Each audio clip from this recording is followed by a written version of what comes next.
All right, Chris. Which is uglier, Saints uniforms or Panthers offense? Go. Yes.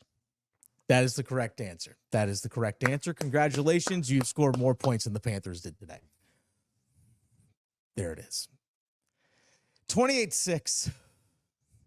28-6. All right, let's get this sucker started. The state of North Carolina covers 53,000 square miles.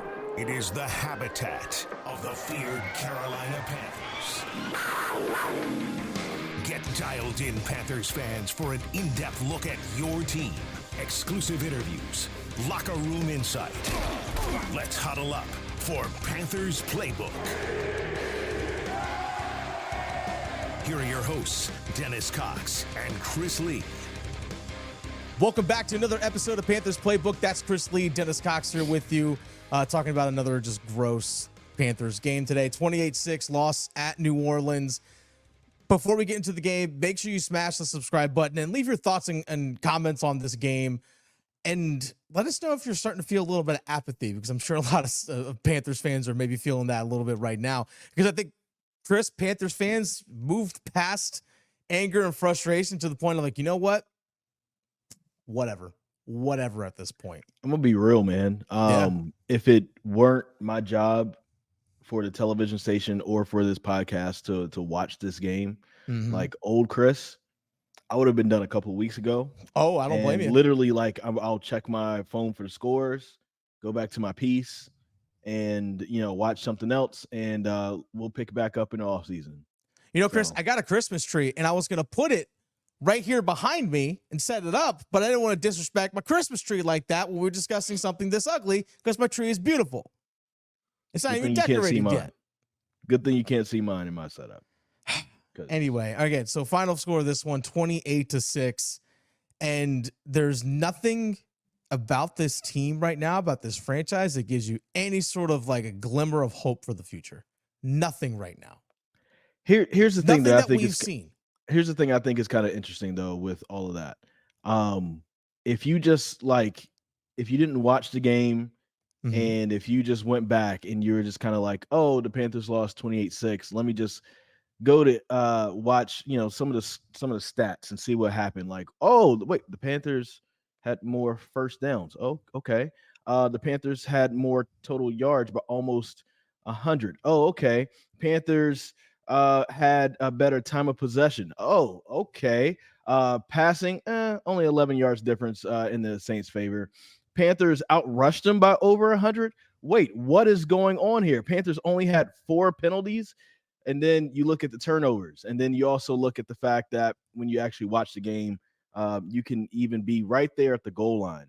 Or you can have 4th and 1, and you are having your best day on the ground that you've had this entire season, and yet the play calling is horrible, the blocking is horrible, and the Panthers always seem to go backwards on that. And so it's just I'm looking at Twitter, and you see people like Bryce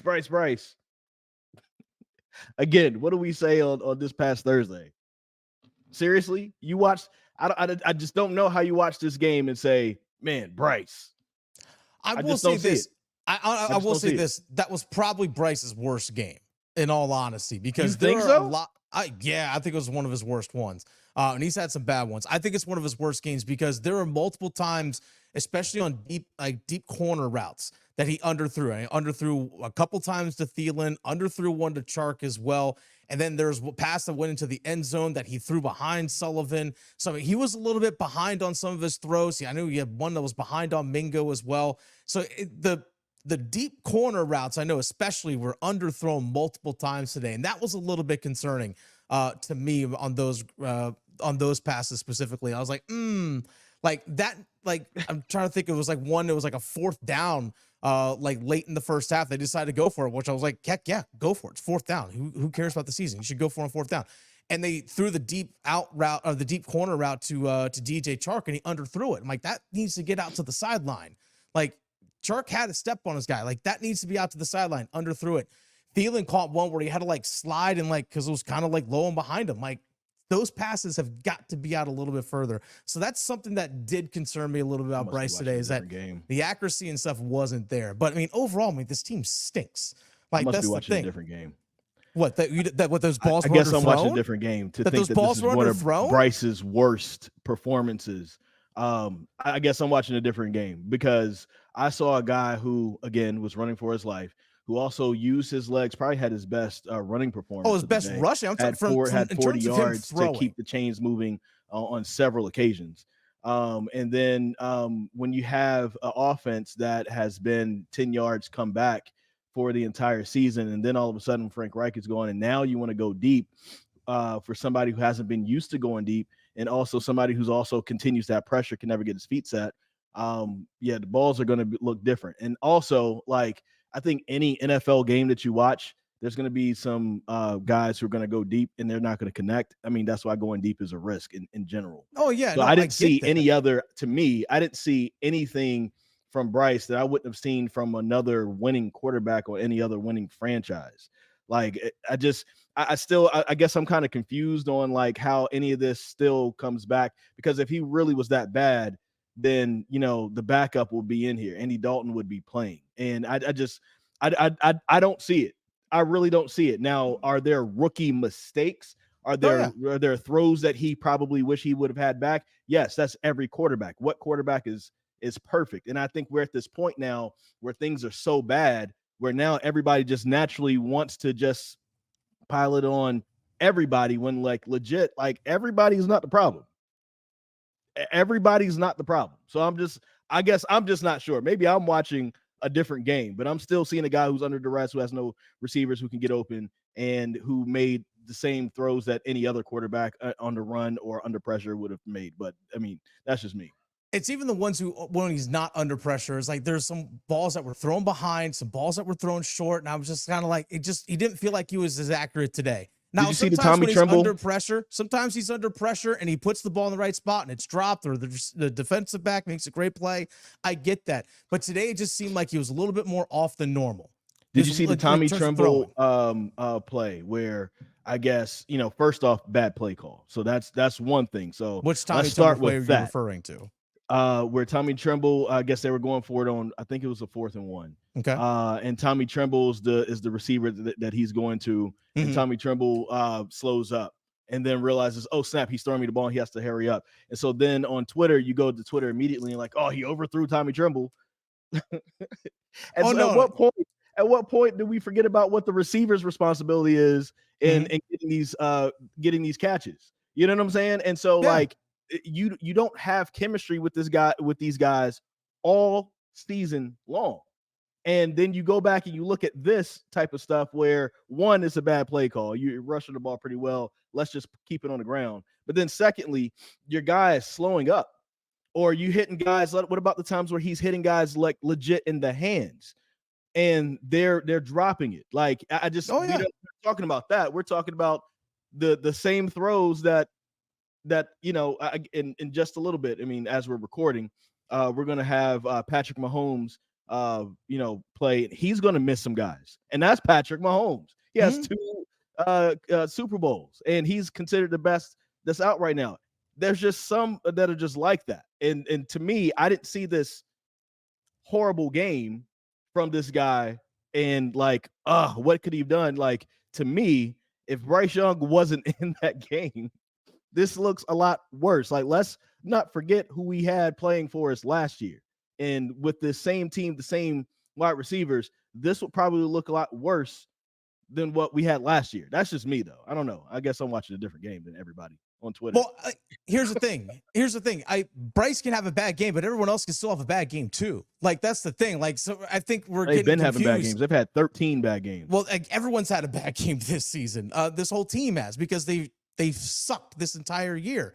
And my point is saying that I think it was one of Bryce's worst games, is that he did not look throwing the ball as good as we've seen him in some other games. Now, he's looked great in others, but yeah, Tommy Tremble did not look good. TJ Chark couldn't fight to make a completion, or fight against a defender to make a completion on a contested catch. You have Raheem Blackshear slipping and falling on a 4th down, like things like that. You're slipping. I got to get up. Exactly. DMX out there. R.I.P. But, here's the thing is that all those things that you talk about, the guys around him can be true, and Bryce Young also playing back can also be true. They're not mutually exclusive. I think the problem is we think that it's one or the other, and it's not. Here's my thing, though. At what point, do we look at it that these guys haven't been playing well all season? He's thrown some passes that probably should have been caught by other people that ended up being interceptions or drops. He doesn't know what his protection is going to do from one play to another. And this is a guy who's unsure of who he's throwing to. So, at what point do we realize that, as a rookie, I'm not sure if I could trust that this guy's going to be at the right place at the right time. Mm-hmm. So I'm also kind of guessing as to where I think he's going to be, because also part of not getting separation is the fact that there are slow receivers. So is he underthrowing it because he's like, oh, I overthrew it before because they're slow. Let me try to figure out where they're going to be. That's all I'm saying. Yeah. Is Bryce is playing a guessing game with these guys. He doesn't know what he's going to get from one play to the next. He can hit Adam Thielen for a great gain for one play, and then the next play, Adam Thielen's slow getting out of his break, and then it's a ball that should have been caught is just going to fall in front of his feet because he was too slow getting to the ball. So he doesn't know that there's no consistency with that. So at what point do we give Bryce grace for that part of the game? That's all I'm saying. I want to see him with a scheme, with a line, and receivers. And then if he still sucks with that, okay, Bryce, you're not cutting it, bro. We got to go to Andy Dalton. Well, yeah, but that's all I'm saying on all of that. That's a long-term projection. We talked about that on Thursday last week, which, by the way, if you missed that, go check it out here on YouTube or wherever you find your podcast. We just talked a lot about that this week, but I'm just talking about this game specifically. Yes. Now, and I'm referring to this game specifically. Oh, yeah. You don't know what you're going to get from one play to the next. Do you trust these receivers? I don't trust anybody on this team. I don't trust anybody. I don't trust anybody on this team. No one. So what do you think? I don't trust any of it. What do you think the mental gymnastics in his head is the play callings changed 3 times. My head coach is done. This line can't protect me. The play calling is bad. The scheme sucks in general. And I don't know if the same throw that I made last week that's going to get a 20-yard game, I can make the same throw this week because I'm not sure if they will be there. And it has literally nothing to do with the defense. It has everything to do with the route running and the receivers. I think that's the part. And maybe we need to get another quarterback. We'll be talking to Boomer Esiason this week. So yeah, maybe that's a question I can ask him, but or get another quarterback on another time. But that's one of those things I've been thinking about. When you don't trust if somebody's going to be there, how does that impact your ball placement? Yeah. Because we didn't see this in Alabama. And that's it's different. It'll be a difference if this is part of who he was. If we saw a little bit of this at Alabama or whatever, we didn't see any of this. And now everything sucks. And now we're seeing some of this. That's why I'm I don't know if it's him yet. I'm not opposed to ragging on a man. Because again, we said this, we both wanted CJ Stroud for the Panthers. Mm-hmm. But I'm not even sure, again, in this situation, CJ would have been better, which I hope he's better. It looks like he's going to go to concussion protocol because he had an injury himself. Yeah. So I don't know. That's something maybe I can ask Boomer this week when he comes on. Here's the thing I would try to tell Bryce. Hey, Bryce, you make the right throw, you make the right play, and if they don't get there, that's on them. But you put it on tape that you made the right play. And that's the thing. You make the right call, and if they don't get there, then you can sit there on the sideline and say, get to that spot. I'm putting it where you're supposed to be. That's my thing. Or you know what? If you got to just eat the football because you get sacked, or if you're getting pressure, you got to throw it away. You can go to the sideline and say, hey, guys, I'd throw that one away because of this. Let me ask you this. When people say you got to throw somebody open and if your guys just aren't open, or, if maybe the best play is to underthrow it a little bit so your guys can either come back to it, or maybe, the DB is going to, get called for pass interference and you're just going to march up the field anyway. Mm-hmm. Do you think that that's not something that's kind of going on in his head during those times? Maybe the right play is to put it over his right shoulder, but I know that that's not going to give him the best opportunity because of this guy and what he's shown me. So maybe I'll underthrow it a little bit, see if he can come back to it because that's the best play. Is that not a possibility? I mean, probably he's going through his head, but I would just say, look, just make the right throw. Just make the right play. And if that guy can't get there, then guess what? It's on tape for him. You know what? You suck, which we all know. You can point at just also about every part of his stats in general, though. Yeah, well, you know what? Stats be damned. Make the right choice. The stats be damned. Make the right choice. That's really it. Just make the right choice. But overall, like this, it's just this team's just bad, man. Like 6 points against the Saints. 6. That's it. 6. Leading in most offensive statistical categories, too. Here's the thing. Like, he came up with doesn't 6 matter. points. Like, doesn't matter what your yards and all that stuff are if you can't freaking score. Like, who cares? Like, you can go between the 20s and stuff all you want to, but whatever. And I will say this, though. Sometimes those numbers and stats can be a little bit misleading. The fact that, absolutely. I mean, the Saints were starting at, like, midfield most, like, at least early in the first half. They're starting, like, in midfield. It's like, well, absolutely. Of course you're going to have more yards than the Saints when they only had to go, like, 50 yards or something like that to set up their score. And then you block a punt, and then the Panthers offense gets it right back. No, I get it. Yeah, but a lot of those times, like, you know, if you look at somebody who had the ball 10 more minutes than the other team and they had 100 more rushing yards, in general, in the game of football, you would think that 60% of the time you're going to get the win. And it just, and I think, you know, what we're both saying is, even with that, even when you have the advantage, somewhere there's a disadvantage because, as you said, this team just, it stinks. Like it's, and Frank Reich wasn't the complete problem. I hope David Tepper does the right thing and gets rid of the general manager who's in charge of putting the players on the field, because the players on the field just aren't good. They don't stack up enough. And that is going to be a problem for the Panthers and whoever the new head coach is going to be. You know, I even think that, like, hey, you might want to think about keeping Ejiro Evero on. He's doing his job. We haven't talked about the defense much. I mean, there's a few things that you wish you'd had back for the defense, but at the end of the day, like, you know, 14 points scored off of turnovers, and they allowed another 14 themselves. Like, what can you say? That's in today's NFL, it's a pretty good game. Yeah, it's a pretty good game from the defense. Yeah, overall, I mean, this is the healthiest the defense has been all season. Yeah. I mean, because, since week 1 is the first time that all 4 starting defensive backs were there. I mean, I know Shaq Thompson's still not there, but Chin was back. Obviously, Luvu and all that there. But, I mean, that's the healthiest the team has been all season, you know, on defense. And they still played all right. Really, Shaq and Deshaun Williams are really the only ones right now who are, you know. Did Deshaun Williams actually play?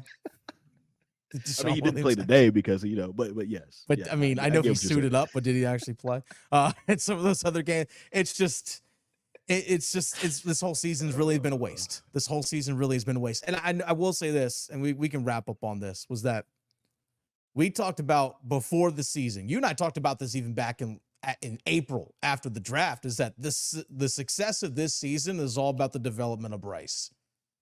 That's it. The success of the season is all about the development of Bryce Young. And I will say they haven't done nowhere close to a good job of developing him. Nowhere near close. That's it. The success of the season was about the development of him. And that's why I think this season, not because they're 1-12, but because the fact that they have not done anything to help Bryce really as a whole, from protection to guys around him to offensive play calling, the whole deal. Nothing has helped Bryce. Not saying Bryce is, you know, without fault. We talked about that earlier in this episode, but this team has done nothing to help develop him. This season's a failure. 100% a failure. And the fact that we're saying that, and you use the right word, failure, with that, but the fact that we're saying that with the all-star coaching, all-star coaching staff that was assembled, like, you know, especially having Josh McCown and Frank Reich and Jim Caldwell there and everything like that, like, come on, man. Like, for the fact that it is this way, and we're saying this right now with what was in the building at one point and who still is in the building right now. I will say one more thing here, is that usually when like a coach gets fired or like a quarterback gets benched or something like that, usually you get the rally. You know, the team like to rally around, you know, like, hey, we're gonna rally around Chris Tabor. You know, let's rally. Frank Reich got fired. Let's rally together, guys. Never once saw that with this group. Not once. There's nothing that, like, from last game or this game, nothing like, hey, let's rally together, guys. You never saw any of that. Just, I think part of that too, and this goes back that's to player leadership. Well, I was going to say this kind of goes back to Scott Fitterer, because some of those guys that you had that probably would have rallied around, and you could have had there to back up folks like Brian Burns or whatever. So it wouldn't be on Brian Burns. They're just not there right now. Mm-hmm. They're not in that locker room. And it sucks. And another part that sucks is Shaq Thompson is injured. So he's probably not there every day himself. So it becomes a complete 360 degree failure in that organization. It's all around. Make sure you smash the subscribe button. Like Chris said earlier, we're talking to Boomer Esiason again later on this week. So we'll have that for Thursday's episode. We're going to talk to Boomer. We last talked to him. I know there's a lot that has changed since now and then. But leave us your thoughts in the comment section below. Thanks again to everyone who watches, who subscribes, who comments, everything. Massive thank you all. Thanks for riding with us, even through the thick and the thin, and whatever we want to call this, the slog, the slush, the crap, whatever you want to say, whatever it is. It's bad times. Exactly. It's that. Yeah. I mean, do we need Dusty Rhodes to cut us a hard times promo on Scott Fitterer right now? We might. Give it to David Tepper, actually. Exactly. I'm sorry. Yeah, Tepper. Yeah, give it to Tepper. Yeah. 6 straight losing seasons under David Tepper. There's the stat for you. That stat doesn't lie.